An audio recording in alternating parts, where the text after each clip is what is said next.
पुराने वक्तों का जिक्र है कि एक गांव में एक किसान रहता था। सुबह अपने खेतों को निकल जाता, मुंह अंधेरे वापस घर को आता। बस इसी में वह मग्न और मस्त रहता। कभी कभार खेती में अगर नुकसान हो भी जाए तो कभी उदास या खिन्न न होता, बल्कि सोचता परमात्मा जो करेगा सब भला करेगा। सुंदर शकल तो सीरत भी उसकी नेक थी। एक दिन प्रातःकाल किसान ने घर से 2 रोटी पल्ले बांधी और हल जोतने को अपने खेत की ओर चल पड़ा। रोटी उसकी पत्नी ने बड़े प्यार से बनाई थी। खेत में पहुंचकर रोटी को उसने खेत में ही एक झाड़ी के नीचे रख दिया और हल चलाने लगा। दोपहर होने पर उसने दोनों बैलों को चरने के लिए छोड़ दिया और आकर अपनी रोटी देखने लगा तो देखा कि रोटी गायब थी। उसने इधर उधर देखा पर कुछ दिखाई न दिया। कोई आता जाता भी दिखाई न दिया था। फिर रोटी किसने उठा ली? ऐसा सोचने के बाद किसान ने अपने मन ही मन में कहा, रोटी नहीं मिल रही है तो क्या हुआ, जिसने भी उठाई होगी जरूर कोई भूखा ही होगा। जिसने भी यह रोटी खाई भगवान उसका भला करे। मेरे घर की रोटी किसी भूखे के पेट में गई। हे भगवान, इस बात के लिए आपका बहुत बहुत धन्यवाद। ऐसा कहकर किसान ने कुएं का पानी पिया और फिर अपने खेत को जोतना शुरू कर दिया। वह रोटी एक भूत ने उठा ली थी, जो पाप का भूत था। वह झाड़ी के पीछे छिपा बैठा था। किसान को इस प्रकार संतुष्ट देखकर वह बड़ा उदास हुआ और उदास होकर अपने देवता यानी अधर्म के देवता के पास पहुंचा और उसे सारी कहानी कह सुनाई। अधर्म के देवता को बड़ा गुस्सा आया। वह गुस्से से उस भूत पर चिल्लाया और कहा, अरे मूर्ख, तुम्हें अपना काम करना नहीं आता? यदि संसार में रहने वाले लोग इस प्रकार संतोष के साथ जीवन व्यतीत करेंगे तो हमारा तो बेड़ा ही गर्क हो जाएगा। जाओ और तुरंत जाकर कोई ऐसा उपाय करो कि धरती पर रहने वाले लोगों में संतोष और दया भाव खत्म हो जाए, नहीं तो तुम्हें फांसी पर लटका दिया जाएगा। अपने देवता के हाथों ऐसी फटकार पाकर भूत कुछ उपाय सोचने लगा कि ऐसा क्या यत्न करूं कि इस किसान के जीवन में सुख और संतोष का लोप हो जाए और पाप वृत्तियां उसे घेर लें। यह सोचते सोचते भूत को एक उपाय सूझ ही गया। उसने एक किसान का रूप धारण किया और फिर वह चल दिया उसी किसान के खेत की ओर। किसान भी रोज की तरह अपने खेत में हल जोत रहा था। भूत ने एक दुबले पतले कमजोर किसान का रूप धरा और जाकर उसके खेतों पर बेहोश होकर गिर पड़ा। किसान ने उसे उठाया, मुंह पर पानी के छिट्टे मारकर थोड़ी बहुत हवा की और फिर वह किसान रूपी भूत उठ बैठा। किसान ने बड़े ही नरम लहजे से पूछा, तुम कौन हो भाई? इस प्रकार यहाँ कैसे आकर बेहोश हो गए? दीनहीन किसान के रूप में भूत कहने लगा, भाई, मैं भी आपकी तरह ही पास के गांव का किसान हूँ।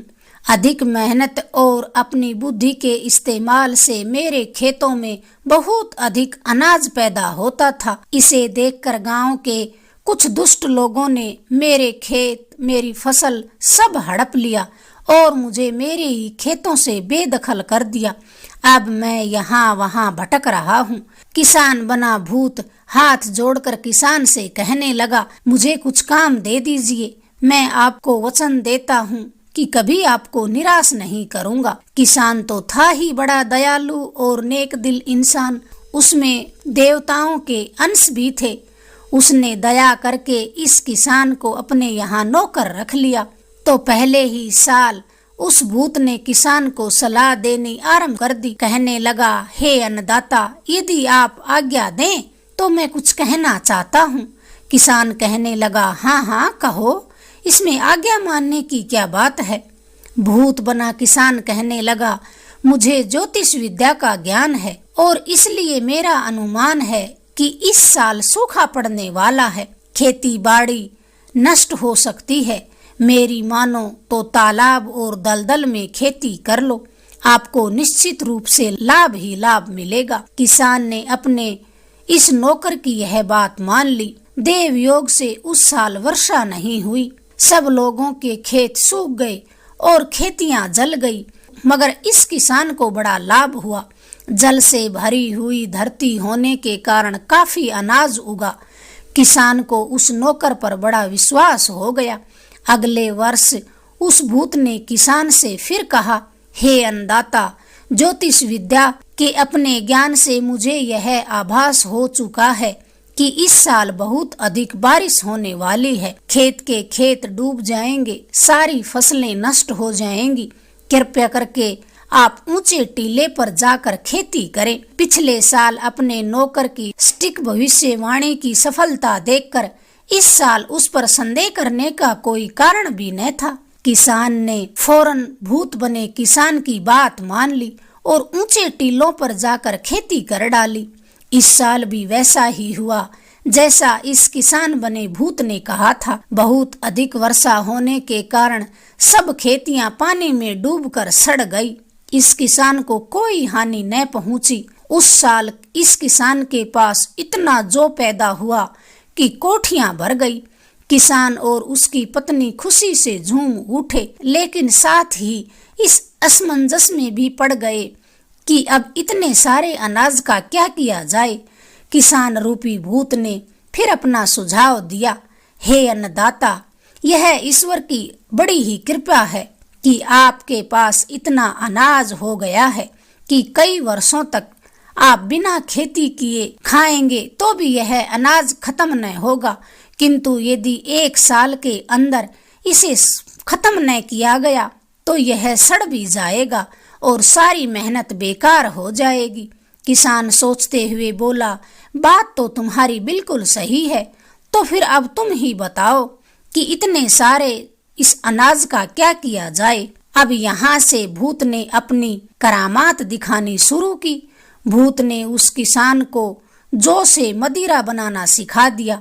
बस फिर क्या था, शराब बना बना कर मित्रों सहित उसका सेवन करने लगा और भूत अपने अधर्मराज के पास पहुंचकर अपने 2 सालों के कामों का ब्यौरा पेश करने लगा।